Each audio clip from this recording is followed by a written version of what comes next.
दोस्तों, मेरे चैनल में आप सबों का हार्दिक स्वागत है। आइए आज हम 10 कोढ़ी कैसे शुद्ध हो जाते हैं इसकी कहानी सुनते हैं। यह कहानी हमें लूका रचित सुसमाचार अध्याय 17 11 से 19वें पद में मिलता है। यह उस समय की बात है जब फसह का पर्व आने वाला था और यीशु यरूशलेम को जा रहा था। वह समरिया और गलील के बीच होकर जा रहा था। वह अपनी मृत्यु के पहले आखिरी बार गलील जा रहा था। जब वह गांव में प्रवेश कर रहा था तब उन्होंने 10 कोढ़ियों को देखा। कोढ़ी यीशु को देखकर ऊंचे स्वर से कहने लगे, हे यीशु, हम पर दया कर। इस बीमारी में शरीर के अंग गलने लगते हैं, जैसे हाथ या पैर की उंगलियां या कान। इस बीमारी से ग्रसित लोगों को घर से या समाज से बाहर रहने के लिए कहा जाता था। जैसा कि हम गिनती की पुस्तक अध्याय 12 में पाते हैं कि मूसा ने एक कूशी स्त्री से विवाह किया। इस कारण मरियम और हारून ने उस विवाहिता कूशी स्त्री के कारण मूसा की निंदा की। तब यहोवा का क्रोध उन पर भड़क उठा और मरियम कोढ़ से हिम के समान श्वेत हो गई। तब हारून ने देखा कि मरियम कोढ़िन हो गई है। तब हारून ने मूसा से कहा, हम दोनों ने मूर्खता की, वरन पाप भी किया। यह पाप हम पर न लगने दे। तब मूसा ने यहोवा से प्रार्थना की कि हे यहोवा, कृपा कर उसको चंगा कर। तब यहोवा ने मूसा से कहा, मरियम 7 दिन तक छावनी के बाहर रहे। इस प्रकार जब वह पूर्ण रूप से स्वस्थ हुई तब वह छावनी में वापस आई।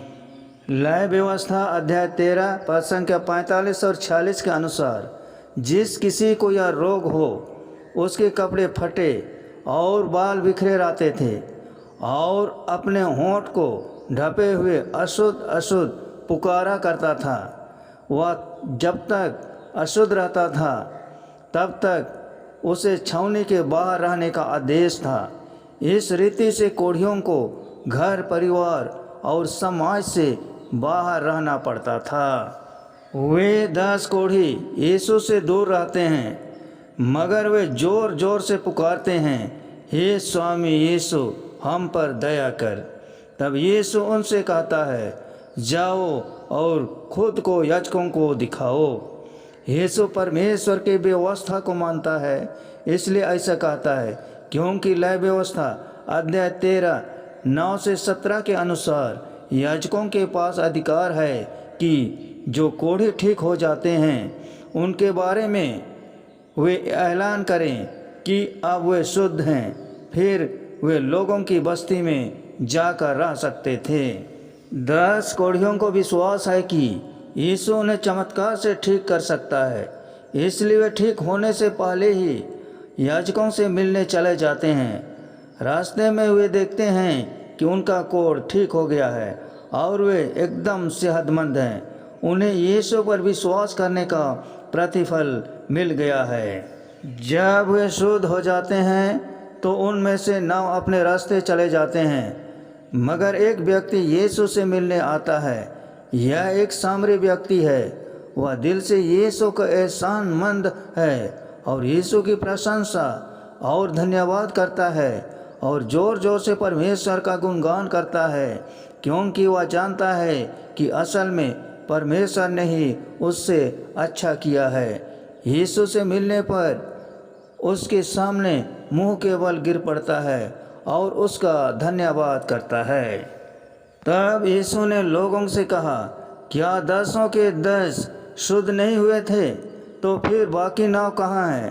अन्य जाति के इस व्यक्ति को छोड़ क्या एक भी व्यक्ति परमेश्वर की महिमा करने वापस नहीं आया? फिर वह उस सामरी व्यक्ति से कहता है, उठ और अपने रास्ते चला जा, तेरे विश्वास ने तुझे शुद्ध किया। यीशु ने 10 कोढ़ियों को चंगा करके साबित किया कि यहोवा ने ही उसे यह सब करने की शक्ति दी है। वह सामरी व्यक्ति शायद जीवन की राह पर भी निकल पड़ा है।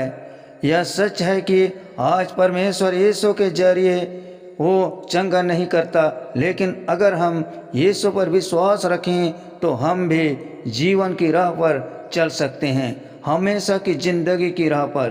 क्या हम भी उस सामरी की तरह एहसानमंद हैं कि हमें हमेशा की ज़िंदगी मिल सकती है? दोस्तों, 10 कोढ़ियों के शुद्ध होने की ये कहानी आप सबों को कैसी लगी?